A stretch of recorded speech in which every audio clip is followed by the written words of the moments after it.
Bueno, hermanos, pues una bendición estar una vez más aquí y vamos a ver Juan capítulo 14 del versículo 16 al 21 y vamos a ver las promesas de Cristo, al enviar el Espíritu Santo, y vamos a ver que hay 3 promesas que tiene el Señor para los creyentes.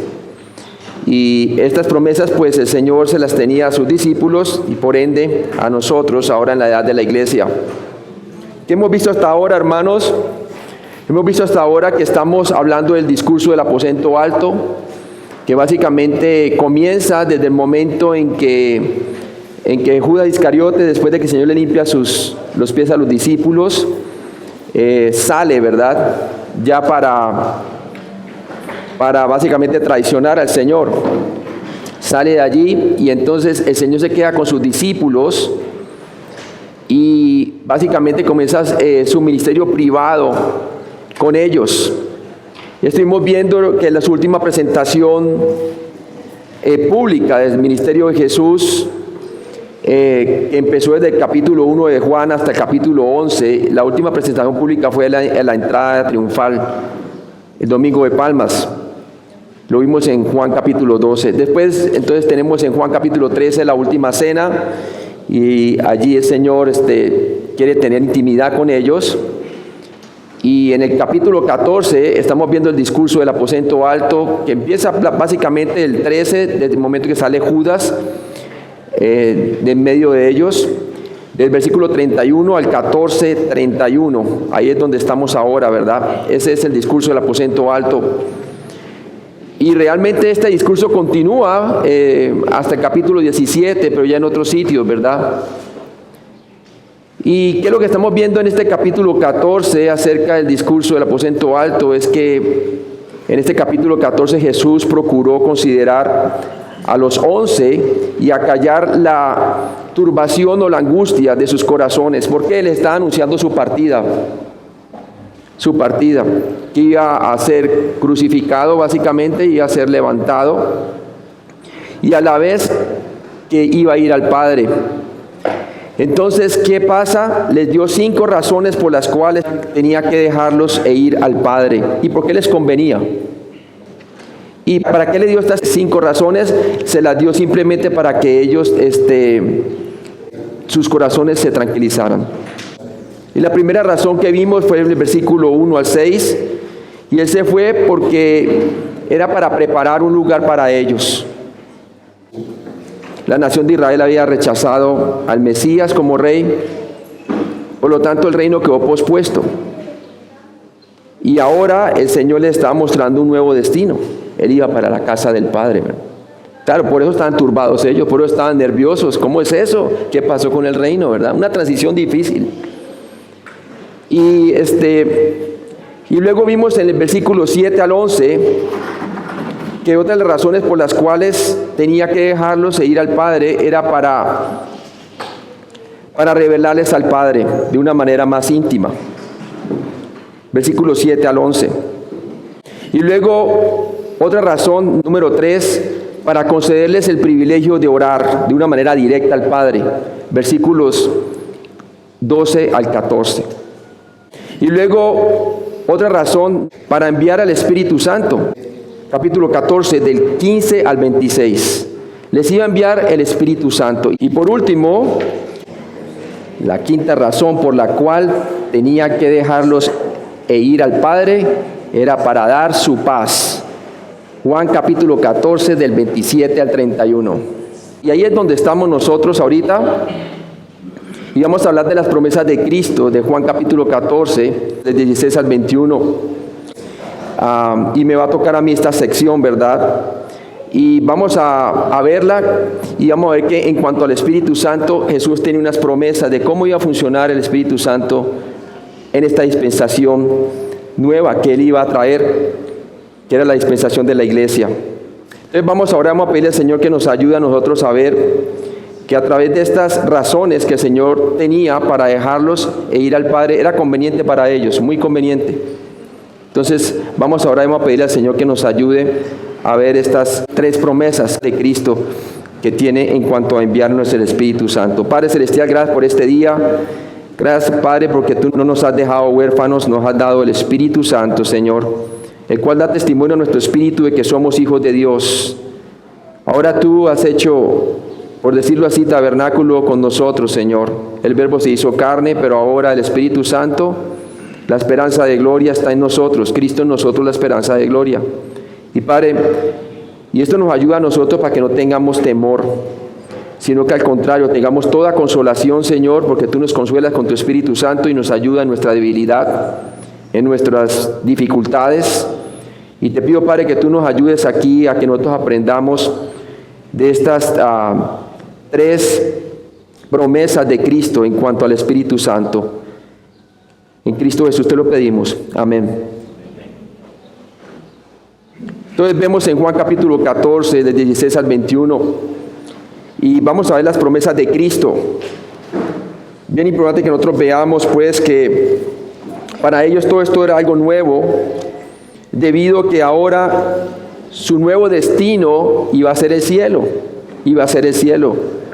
No era el reino, sino el reino que iba a traer el Mesías si lo hubieran recibido como Salvador, como Rey, la nación de Israel, sino que el reino quedó pospuesto, el reino terrenal de Cristo, ¿verdad? Y quedó pospuesto para un futuro, y ahora entonces el Señor estaba preparando para esta nueva dispensación de la iglesia, básicamente, ¿no? Y le estaba mostrando que le hiciera dar el Consolador, el Espíritu Santo. Y les decía a ellos allí que no se turbara su corazón, porque tenían de creer en Dios y también creer en Él, ¿verdad? Porque en la casa de su Padre muchas moradas hay. Para ellos eso era algo nuevo, ¿sí? Y dice que Él se iba a ir y les iba a preparar un lugar para que donde Él está, también ellos pudieran estar. Y que Él vendría nuevamente y los tomaría a sí mismo, para que donde Él está, nosotros también podamos estar. Y eso va mucho con lo que dice Efesios, ¿no? Que Jesús se presenta a la iglesia a sí mismo, ¿no? A sí mismo, como una iglesia santa, sin mancha y sin arruga, ¿verdad? Entonces tiene el mismo concepto de tomarse a sí mismo. Y básicamente nos habla del consuelo también del futuro rapto de la iglesia. Y que el primer destino de la iglesia es el cielo, antes que el reino terrenal cuando venga Jesús por segunda vez. Entonces muestra muy claramente allí que el primer destino de la iglesia es el cielo.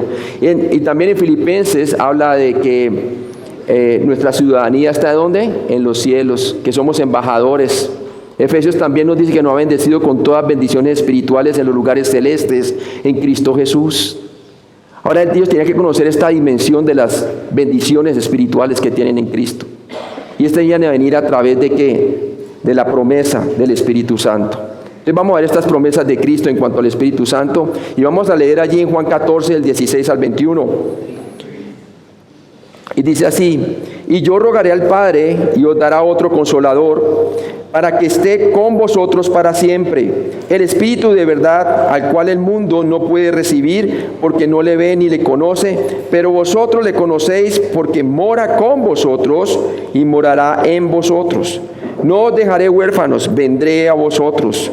Todavía un poco y el mundo no me verá más, pero vosotros me veréis, porque yo vivo, vosotros también viviréis. En aquel día vosotros conoceréis que yo estoy en mi Padre, y vosotros en mí, y yo en vosotros. El que tiene mis mandamientos y los guarda, ese es el que me ama. Y el que me ama será amado por mi Padre, y yo le amaré y me manifestaré a él. Entonces vemos aquí en Juan 14, 16, cuando leemos el versículo: y yo rogaré al Padre y os dará otro Consolador para que esté con vosotros para siempre. Y entonces Jesús hizo a sus discípulos una promesa importante aquí en el versículo 16.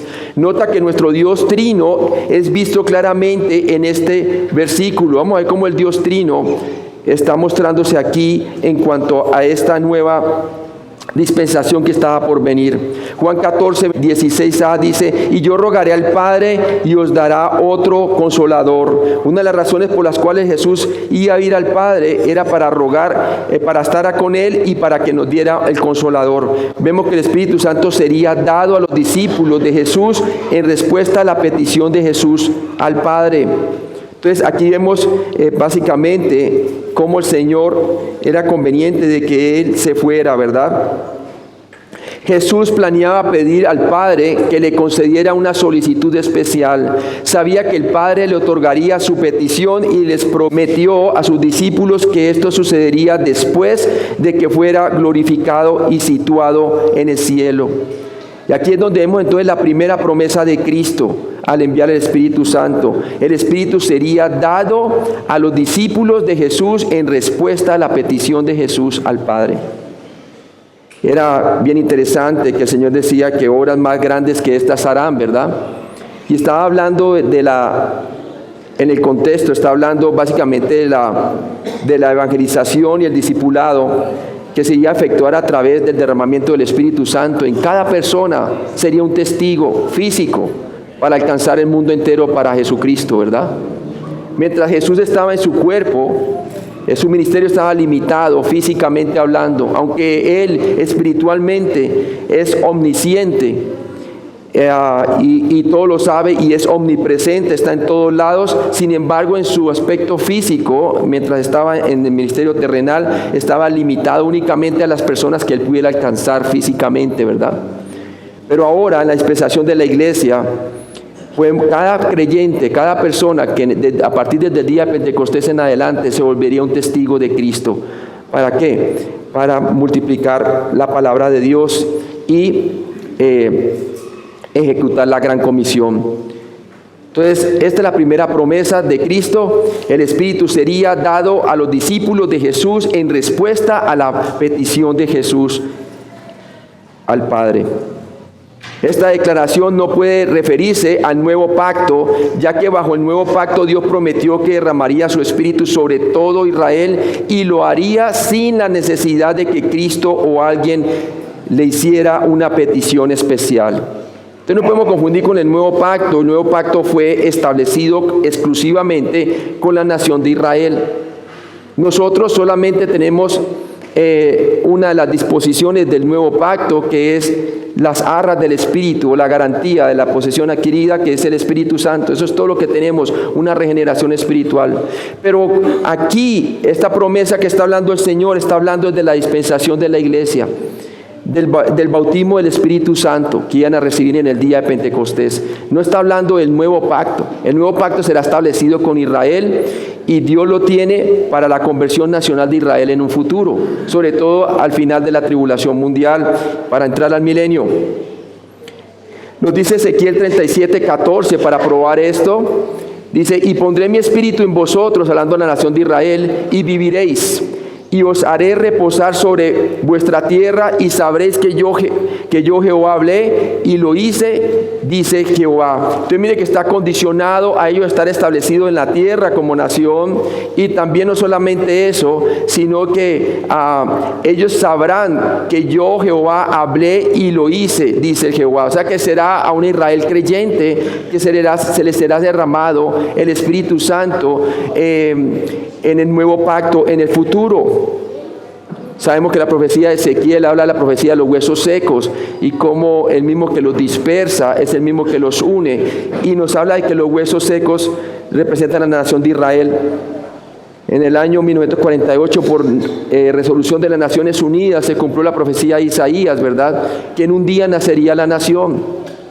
Pero están sin vida espiritual en su gran mayoría, ¿verdad? Pero un día esos huesos cogerían carne y cogerían vida, y el Espíritu Santo entraría en ellos, y sería un nuevo pacto en donde Dios les prometía darle toda la extensión de la tierra de la promesa abrahámica, y también que Jehová Dios iba a poner sus leyes y sus mandamientos en sus corazones.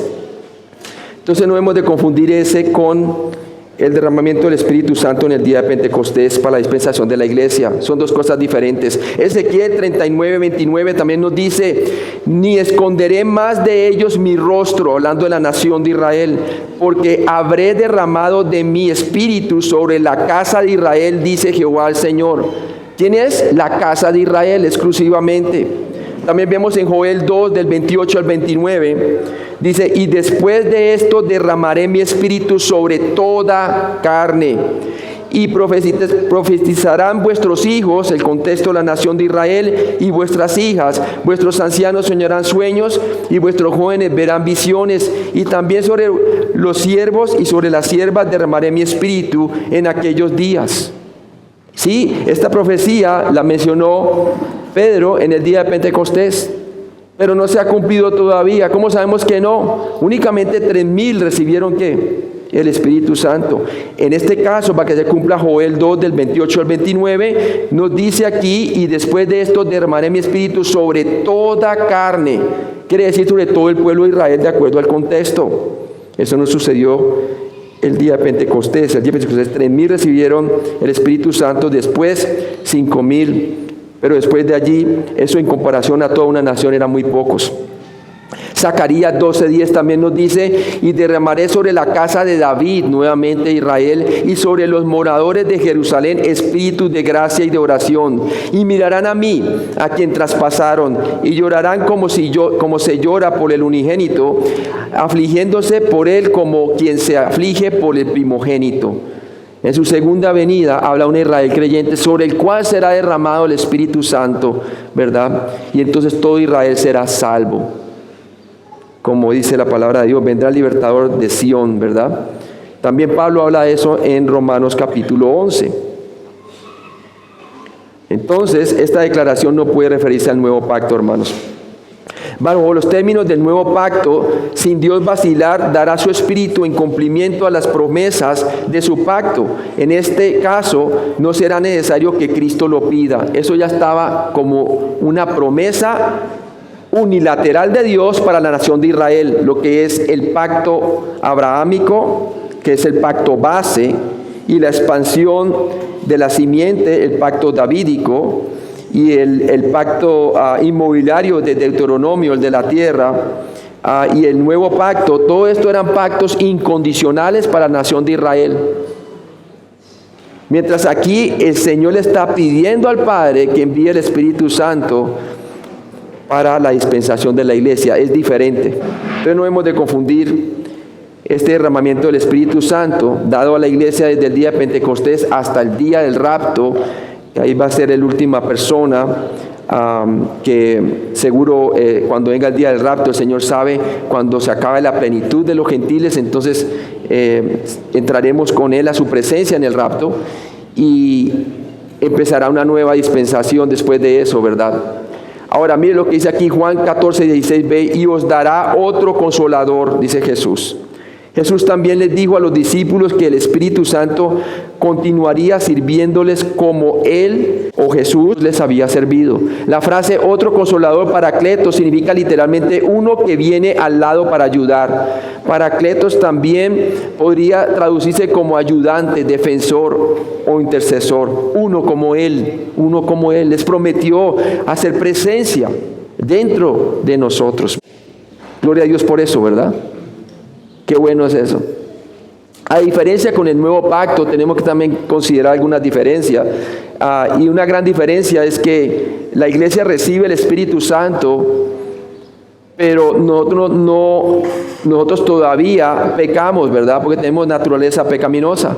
En cambio, cuando el nuevo pacto sea derramado sobre la casa de Israel, Israel obedecerá perfectamente, porque dice que pondrá sus leyes y sus mandamientos en sus mentes y en sus corazones. Y el conocimiento del nuevo pacto ellos serán enseñados por Dios mismo en el milenio. Por lo tanto, no se dirá conoce al Señor, porque me conocerá desde el más chico al más grande. Mientras en la dispensación de la iglesia necesitamos maestros, ¿verdad?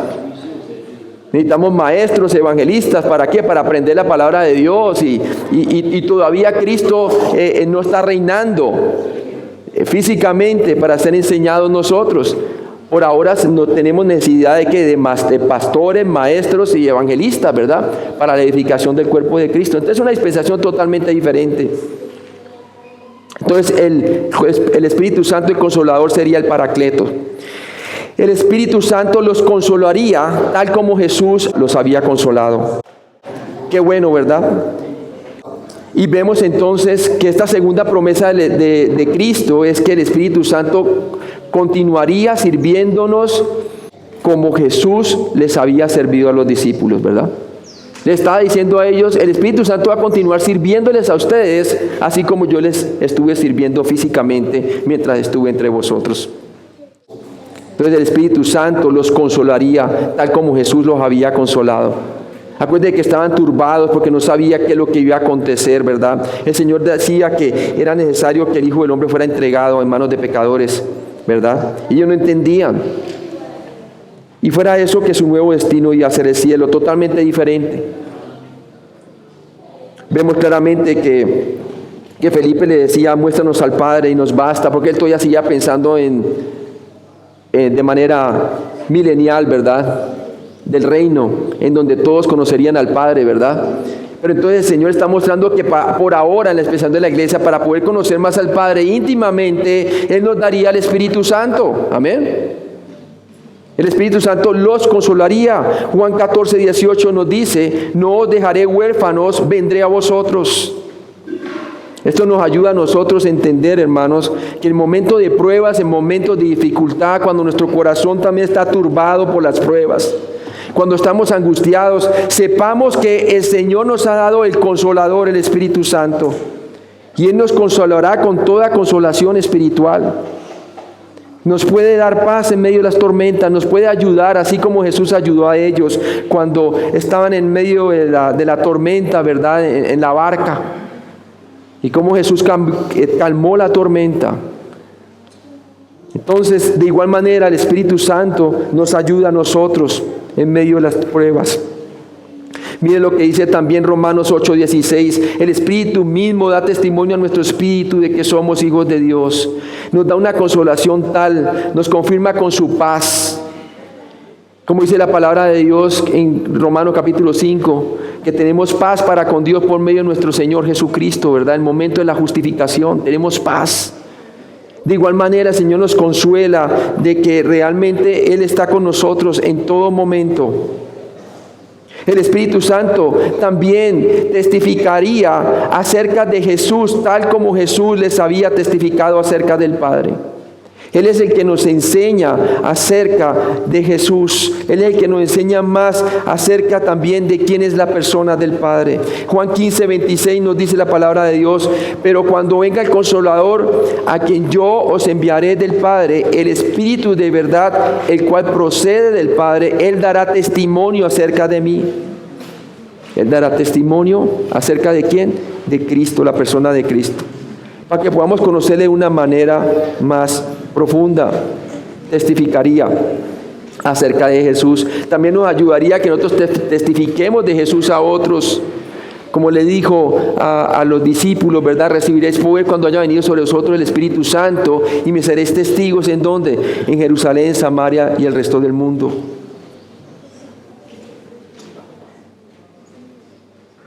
El Espíritu Santo también les enseñaría tal como Jesús les había enseñado. Juan 16:13. Pero cuando venga el Espíritu de verdad, Él os guiará a toda la verdad. Porque no hablará por su propia cuenta, sino que hablará todo lo que oyere y os hará saber las cosas que habrán de venir.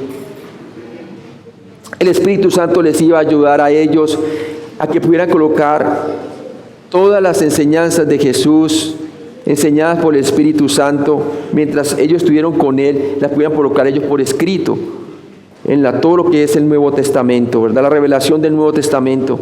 El Espíritu Santo les enseñaría tal como Jesús les había enseñado y les recordaría estas cosas y aún las cosas por venir también, ¿verdad? La profecía bíblica. El Espíritu Santo los guiaría tal como Jesús los había guiado,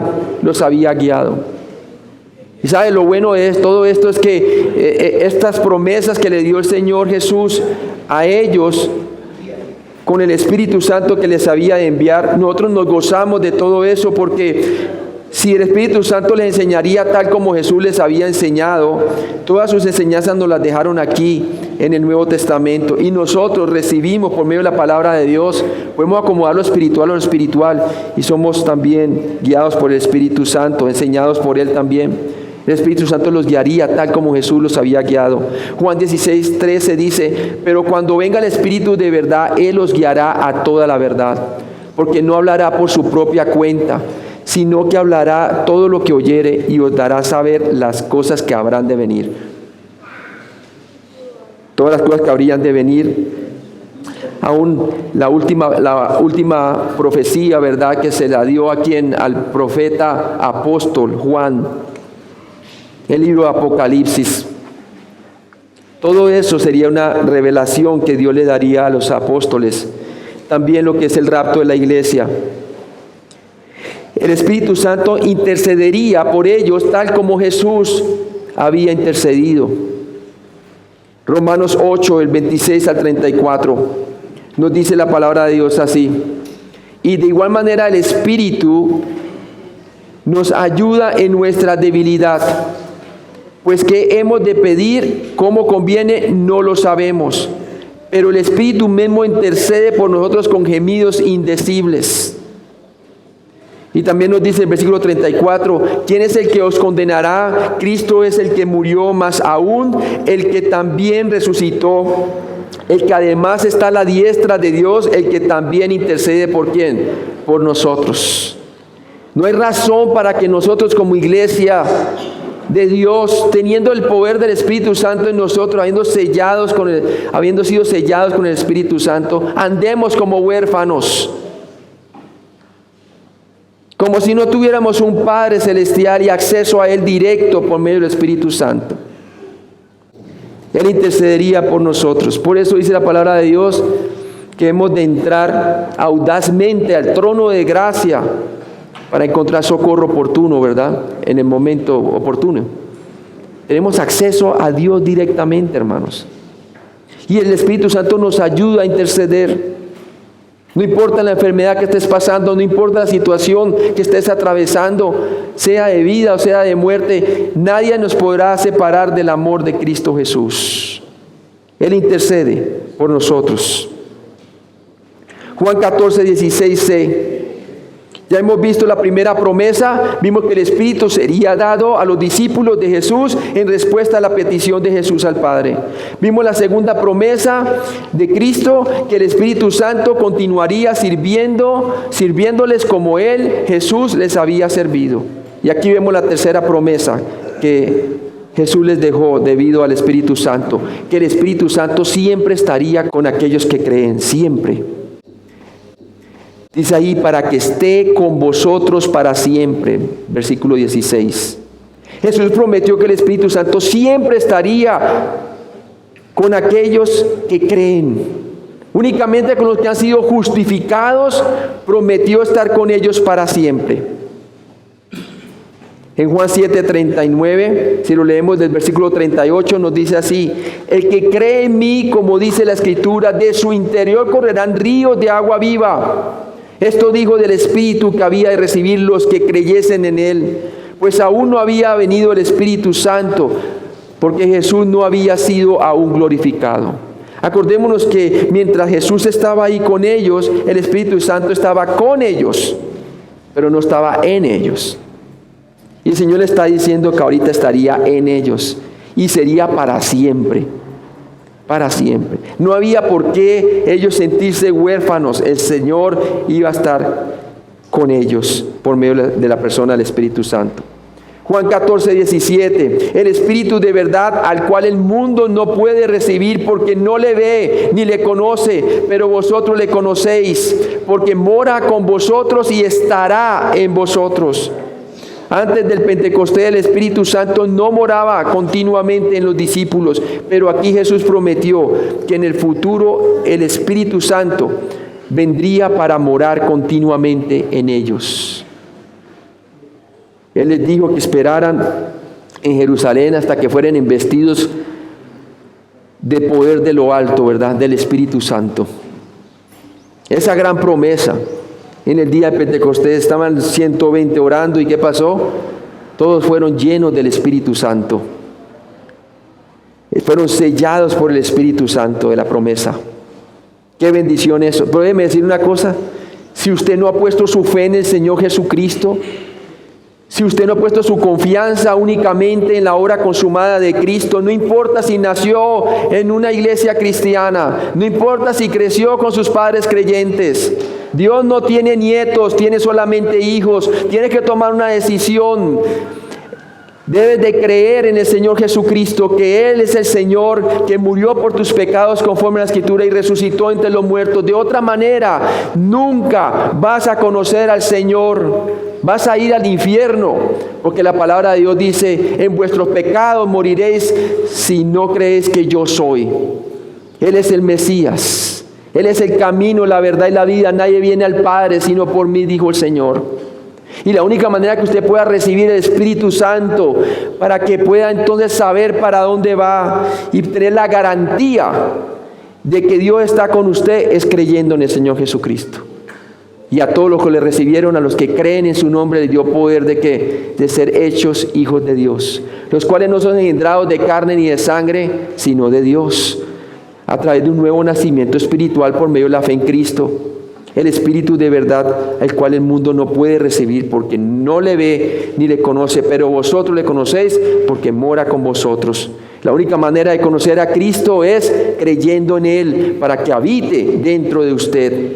Tal como los discípulos conocían al Padre porque conocían a Jesús, también conocían al Espíritu Santo porque conocían a Jesús. Dios el Padre, Dios el Hijo y Dios el Espíritu Santo son los tres igualmente uno y son el mismo Dios. Dios el Hijo había estado con ellos, pero ahora Dios el Espíritu Santo estaría en ellos. Estaría en ellos. Hoy el Espíritu Santo mora en todo creyente. Este hecho es exclusivo de esta edad actual. Él no vive en los inconversos. Ellos no le ven ni lo conocen. Por eso no saben para dónde van después de la muerte. Porque están muertos en sus delitos y pecados. Ellos tienen que tener una regeneración espiritual. Muertos en vida. Las personas que no tienen a Cristo están muertas en vida. Necesitan tener el Espíritu que da Dios por medio de Cristo, por medio de la fe en Él. El que tiene al Hijo tiene la vida, pero el que no tiene al Hijo no tiene la vida, sino que la ira de Dios está sobre él. Continúas bajo la condenación de Dios, a no ser que creas en Cristo hoy. Hoy el Espíritu Santo mora en todo creyente. Este hecho es exclusivo de esta edad actual. Él no vive en los inconversos. Tenga eso presente, hermanos. Ellos no lo ven ni lo conocen. Romanos 8, del 9 al 11 nos dice: mas vosotros no vivís según la carne, hablando de los creyentes en Roma, sino según el Espíritu. Si es que el Espíritu de Dios mora en vosotros. Y si alguno no tiene, ahí está claro, si alguno no tiene el Espíritu de Cristo, no es de Él. Pero si Cristo está en vosotros, el cuerpo en verdad está muerto a causa del pecado, mas el Espíritu vive a causa de la justicia. Y si el Espíritu de aquel que levantó de los muertos a Jesús mora en vosotros, el que levantó de los muertos a Cristo Jesús vivificará también vuestros cuerpos mortales por su Espíritu que mora en vosotros. Todo creyente, en el momento en que puso su fe en Jesucristo, en la muerte de Cristo por nuestro pecado y resurrección, adquirió la justicia de Cristo. Ya Dios no lo ve en base a sus trapos sucios de inmundicia, sus propias obras, sino en base a la obra perfecta de Cristo. La justicia de Cristo le ha sido imputada a su cuenta gratuitamente por su gracia. Ha sido perdonado sus pecados, tiene la vida eterna. Y ahora entonces tiene comunión con el Padre. Y nos dice allí la palabra de Dios que hubo una resurrección espiritual. Y esa resurrección espiritual, habitada por el Espíritu Santo en nosotros, es la garantía de que realmente nosotros viviremos para siempre con el Señor. Y que también nuestro cuerpo en un futuro será glorificado. Amén. En el día del rapto. Si morimos ausentes del cuerpo, pero presentes con el Señor, amén. Pero si venimos a ser parte del rapto de la iglesia y sin morir físicamente, seremos transformados y este cuerpo corruptible se vestirá en incorrupción y será absorbida la muerte en victoria. Seremos transformados. ¿Sin qué? Sin morir físicamente. Sin morir físicamente. Glorificados. Ese es un aspecto diferente también del ministerio del Espíritu Santo en la edad de la iglesia, comparado con el nuevo pacto en Israel. El nuevo pacto, las personas no son glorificadas, las personas son transformadas físicamente, naturalmente. Los judíos que entren de la tribulación al milenio, creyentes, toda la nación, en su gran mayoría, serán salvos, y el Señor derramará su Espíritu Santo sobre ellos, y ellos entonces van a ser capacitados ¿para qué? Para obedecer a Dios perfectamente, entrar al milenio con cuerpo natural. Mientras para la iglesia el Espíritu Santo es derramado en nosotros, pero nuestro cuerpo va a ser glorificado hacia el cielo. Una gran diferencia, hermanos. Sí. Entonces no confunde las dos cosas. Hoy el Espíritu Santo mora en todo creyente. Efesios 2:22 nos dice: en quien vosotros también sois juntamente edificados para morada de Dios en el Espíritu. Somos edificados. Nos ayuda en el crecimiento espiritual. El Espíritu Santo en nosotros permite que Cristo impacte grandemente en nuestras vidas. Debido a que el Espíritu Santo reside eternamente en nosotros, Cristo puede ahora vivir su vida en nosotros y hacer su obra a través de nosotros. Cuando caminamos humildemente por la fe, totalmente dependientes de Cristo, somos transformados a su imagen, como de gloria en gloria, como a la imagen del Hijo de Dios. Juan 15, de 4 al 5, nos dice así. En la ilustración de Juan, en donde nos habla de la ilustración de Cristo acerca de que Él es la vid y nosotros los pámpanos. Dice: permaneced en mí y yo en vosotros. Como el pámpano no puede llevar fruto por sí mismo si no permanece en la vid, así tampoco vosotros si no permanecéis en mí. Yo soy la vid, vosotros los pámpanos. El que permanece en mí y yo en él, éste lleva mucho fruto, porque separados de mí nada podéis hacer. Nada que sea de valor espiritual o que pueda ser galardonado podemos hacer sin Él, ¿verdad? Cuando tenemos comunión con Él, entonces vamos a llevar fruto, y eso lo veremos más adelante. Romanos 12, del 1 al 2 dice: así que, hermanos, os ruego por la misericordia de Dios que presentéis vuestros cuerpos en sacrificio vivo, santo, agradable, que es vuestro culto racional. No os conforméis o no adaptéis a este siglo, sino transformados por medio de la renovación de vuestro entendimiento, para que comprobéis cuál sea la buena voluntad de Dios, agradable y perfecta. Así es como nosotros entonces somos transformados a su imagen. Gálatas 2:20 también nos dice Pablo: con Cristo estoy juntamente crucificado, y ya no vivo yo, mas vive Cristo en mí. Y lo que ahora vivo en la carne, lo vivo en la fe del Hijo de ¿qué? De Dios, quien se entregó a sí mismo por mí. Gálatas 5, el 22 al 23 nos dice: mas el fruto del Espíritu es amor, gozo, paz, paciencia, benignidad, bondad, fe, mansedumbre, templanza. Contra tales cosas no hay ley. Toda persona entonces que camina humildemente por la fe en Jesucristo manifiesta el carácter de Cristo por medio del Espíritu Santo, el fruto del Espíritu Santo. Eso demuestra el carácter de Cristo en nuestras vidas. Juan 14, 18: no os dejaré huérfanos, vendré a vosotros.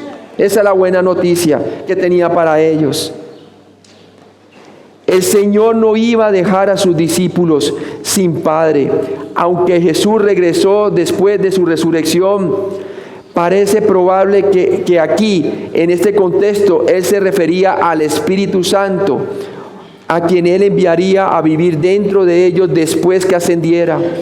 En Hechos 1:8 lo dice claramente: pero recibiréis poder cuando haya venido sobre vosotros el Espíritu Santo, y me seréis testigos, del griego martus o mártires, en Jerusalén, en toda Judea, en Samaria y hasta lo último de la tierra. También lo vemos en Romanos 8, del 9 al 10. Mas vosotros no vivís según la carne, sino según el Espíritu, si es que el Espíritu de Dios mora en vosotros. Y si alguno no tiene el Espíritu de Cristo, nuevamente no es de Él. Pero si Cristo está en vosotros, el cuerpo en verdad está muerto a causa del pecado, mas el Espíritu vive a causa de la justicia. Y Colosenses 1:27, a quienes Dios quiso dar a conocer las riquezas de la gloria de este misterio entre los gentiles, que es Cristo en vosotros, ¿la qué? La esperanza de gloria. Él dijo a sus discípulos, vendré a vosotros, hablando de la entrega del Espíritu Santo, uno como Él. Juan 14:19a, todavía un poco y el mundo no me verá más, pero vosotros me veréis. Jesús cumplió esta promesa con sus apariciones posteriores a la resurrección. Se apareció a los discípulos y a otros creyentes en varias ocasiones. Usted lo puede leer por su cuenta en Lucas 24, del 34 al 48, o Juan 16, lo vamos a ver más tarde, del 16 al 22. Pero leamos por ahora 1 Corintios 15, del 5 al 9, en donde Pablo resume las apariciones de Cristo, diciendo así, y que apareció a Cefas y después a los 12. Después apareció a más de 500 hermanos a la vez, de los cuales muchos viven aún y otros ya duermen. Después apareció a Jacobo, después a todos los apóstoles, y al último de todos, como a un abortivo, me apareció a mí, porque yo soy el más pequeño de los apóstoles, que no soy digno de ser llamado apóstol, porque perseguí a la iglesia de Dios. Se apareció con muchas pruebas indubitables, ¿verdad? En Juan 14, 19b, porque yo vivo, vosotros también ¿qué? Viviréis. Jesús habló del hecho de que su resurrección aseguraría también la futura resurrección de ellos. Romanos 6, del 8 al 9, nos dice la palabra, y si morimos con Cristo, creemos que también viviremos ¿con quién? Con Él. Sabiendo que Cristo, habiendo resucitado a los muertos, ya no muere, la muerte no se enseñorea más de Él. Es el poder de su resurrección el que nos trae el ánimo, hermano, amén. Ya la muerte no se puede enseñorear de nosotros, hermanos. ¿Sí? Por eso el cristianismo gana a las personas para Cristo, los creyentes dando su vida por el testimonio de Cristo, físicamente, por amor a Cristo. ¿Cuánta gente en el Medio Oriente, alcanzando a musulmanes extremistas, han muerto por la causa del testimonio de Cristo? Sí.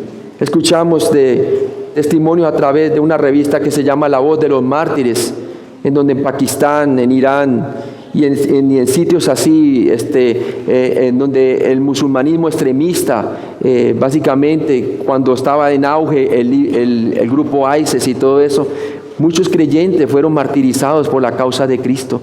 Pero algunos de terroristas vinieron a conocer a Cristo porque veían que estos creyentes no temían, algunos de ellos, a la muerte, porque estaban caminando en comunión con Cristo y sabían muy bien que el fin de ellos no era la muerte física, porque Cristo ¿qué? Se levantó entre los muertos y de igual manera su vida continuaría, ¿verdad? La vida de ellos, había una resurrección para ellos. Juan 14, 20 nos dice la palabra de Dios, en aquel día vosotros conoceréis que yo estoy en mi Padre y vosotros en mí y yo en vosotros. Más tarde, cuando los discípulos vieran a Jesús resucitado, sabrían la unidad que existe entre el Padre y el Hijo. Los discípulos también tenían unidad tanto con el Hijo como con el Padre. Sin embargo, aunque estaban unidos con Cristo, ellos no eran sus iguales. Colosenses 3:3 nos dice, porque habéis muerto y vuestra vida está escondida en Cristo, en Dios, ¿verdad? Entonces tenemos esa comunión con el Padre por medio del Espíritu Santo, debido a que Cristo ascendió al cielo. Juan 14, 21. Nuestro amor por Dios se evidencia al guardar o mantener sus palabras. De una manera práctica, nuestro amor se manifiesta cuando guardamos sus palabras, ¿verdad? Cuando guardamos lo que Él nos ha dado, estos mandamientos, ¿verdad? De amaos unos a otros como yo os he amado, el nuevo mandamiento. Nuestro foco ahora es Cristo, amén. Porque Él quiere que nosotros vivamos una vida llena de gracia y de verdad, como la de Él, ¿verdad? En Juan capítulo 1. El que tiene mis mandamientos, dice Juan 14, 21. El que tiene mis mandamientos, el poseer los mandamientos de Dios como los fariseos lo hacían, no es suficiente. Una persona puede tener una Biblia o incluso recitar grandes porciones de las Escrituras, pero eso tampoco es suficiente. Nosotros tenemos la palabra encarnada, Cristo Jesús, tenemos el Espíritu Santo y ahorita podemos tener el querer como el hacer de su buena voluntad. Cuando caminamos conforme al Espíritu, vamos a ser llenos del Espíritu Santo, ¿verdad? Controlados por su poder y vamos a llevar el fruto espiritual y la gente va a ver cómo entonces sus mandamientos no son gravosos para nosotros. Juan 14:21b, el que tiene mis mandamientos y los guarda. Una cosa es tener las palabras y las enseñanzas de Cristo, otra cosa es guardarlas. Recuerda que el guardar los mandamientos de Cristo significa mantener, proteger, valorar, preservar, creer y en última instancia cumplir con sus instrucciones. Es tomar a Dios por su palabra, es caminar por la fe.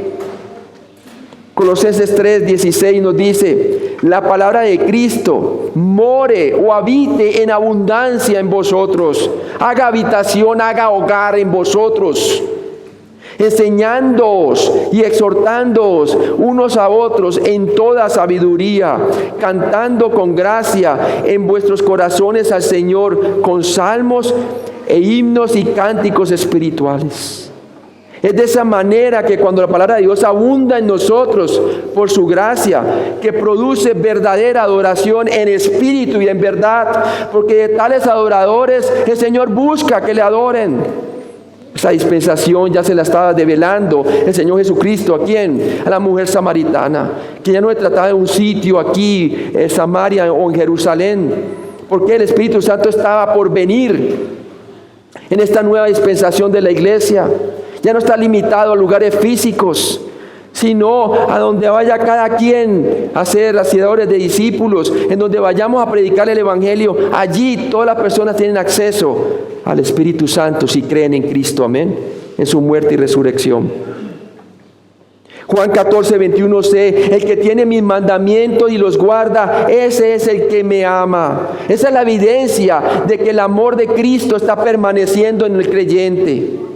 Nuestro amor por el Señor es medido por el grado en que guardamos sus mandamientos, poseyéndolos como un tesoro precioso.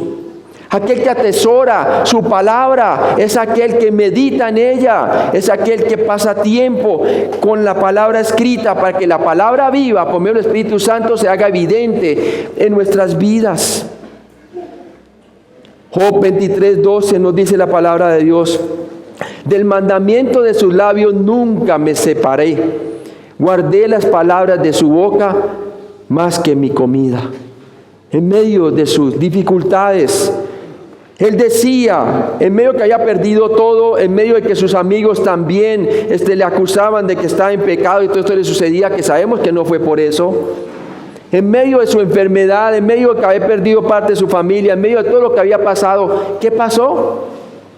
Él atesoraba la palabra en su corazón por la fe. Él decía, yo sé que mi Redentor vive y que en mi carne yo veré a Dios. Amén. Tremendo. ¿Qué tal el Salmo 1:2?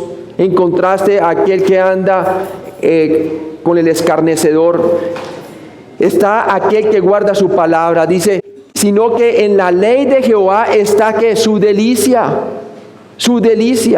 y en su ley medita de día y de noche. Así como estamos haciendo nosotros, escudriñando las Escrituras, viendo a Cristo en la palabra de Dios, en el libro de Juan, al Dios vivo, ¿verdad? Estamos estudiando al Dios vivo en nosotros, ahorita, en cuanto a la promesa del Espíritu Santo. Proverbios 2, del 1 al 12, también habla del valor de la sabiduría al nosotros buscar, atesorar y guardar su palabra.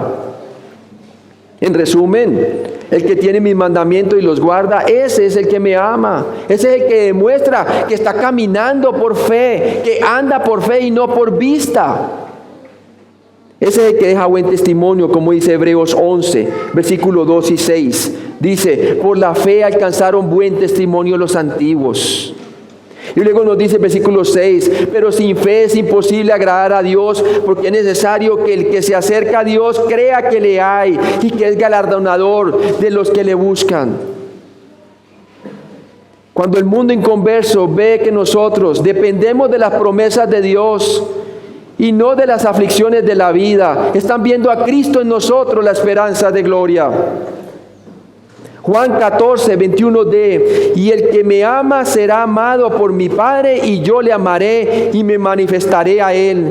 Si amamos a nuestro Salvador guardando sus instrucciones, Jesús dijo que seremos amados de una manera especial por el Padre. Cuando guardamos las instrucciones de Cristo, gozamos de una comunión íntima con Él. Y estos mandamientos que Cristo nos ha dejado a nosotros no son gravosos, hermanos. Porque cuando ponemos nuestra mira en Jesús, el autor y perfeccionador de la fe, ¿verdad? Todo, hermano, se hace posible, ¿verdad? Con esa intimidad que tenemos en Él. El Padre, tenemos comunión con Él por medio de Cristo. Primera de Juan 2:3 dice, y en esto sabemos que nosotros le conocemos y guardamos sus mandamientos.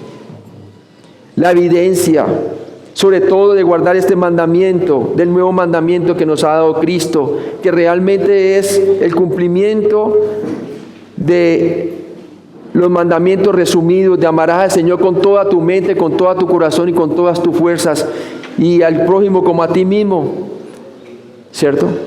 Todos esos, ese mandamiento que era imposible para nosotros hacerlo 24 horas del día, 7 días a la semana, porque son los mandamientos de Dios, además están resumiendo la ley mosaica, ¿verdad? Cristo vino y la cumplió. Acordémonos que lo que vimos en Juan capítulo 1. La ley fue dada por Moisés, pero la gracia y la verdad, el cumplimiento de ella vinieron por nuestro Señor Jesucristo. Por eso les dijo a ellos, un nuevo mandamiento os dejo, amaos unos a otros como yo os he amado. Y cuando tú amas a Cristo diariamente, su amor se hará manifiesto a los demás. De la manera que yo tengo comunión con Cristo verticalmente, manifestaré horizontalmente su amor. Sí. Primera de Juan 2:4. El que dice yo le conozco o he llegado a conocerle y no guarda sus mandamientos, el tal es mentiroso y la verdad no está en él. Está andando en tinieblas y no está practicando la verdad. Dice aquí, supongamos que un creyente fanfarronea de tener una amistad cercana e íntima con el Señor, pero realmente no aprecia la palabra de Cristo. Esa persona se engaña a sí mismo. El hablar no cuesta nada. Y lo vemos el ejemplo de Santiago. Santiago 2, del 14 al 16. Habla de cuando nuestra fe no tiene ningún provecho. ¿Y sabe cuándo no tiene ningún provecho? Cuando decimos que tenemos fe y no tenemos obras para demostrarla, ¿verdad? Está hablando de una fe inactiva.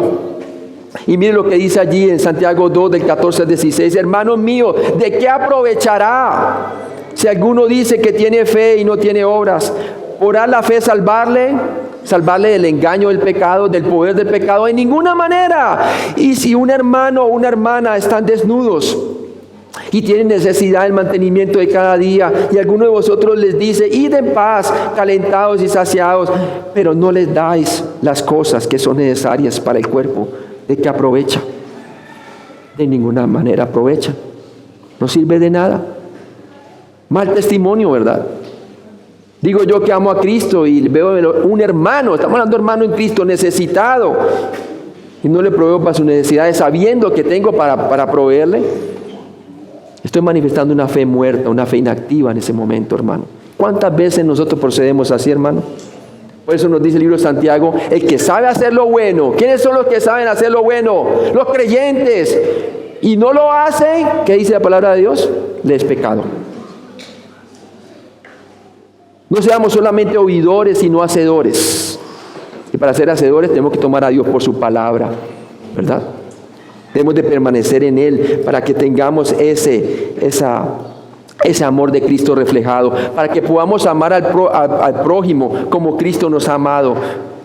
Primera de Juan 2:5. Pero el que guarda su palabra, en este verdaderamente el amor de Dios sea que perfeccionado o alcanzado cierta madurez. Por esto sabemos que estamos en Él. Juan enseñó que el andar espiritual de un creyente progresa desde conocer a Dios a guardar su palabra hasta finalmente llegar a ser maduro en el amor de Dios. Un creyente que es maduro en el amor de Dios es muy seguro y confiado. Este creyente confía en Dios y en su palabra, negándose a dudar incluso cuando se enfrenta a feroces pruebas y contratiempos. Muéstreme un hermano que está gozoso en medio de las pruebas.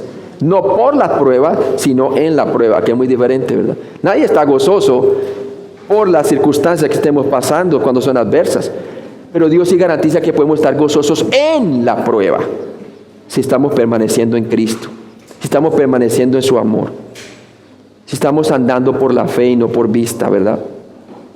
Romanos 8, del 35 al 39 nos dice: ¿quién nos separará del amor de Cristo? ¿Tribulación o angustia, o persecución o hambre, o desnudez, o peligro o espada? Como está escrito: por causa de ti somos muertos todo el tiempo, somos contados como ovejas de matadero.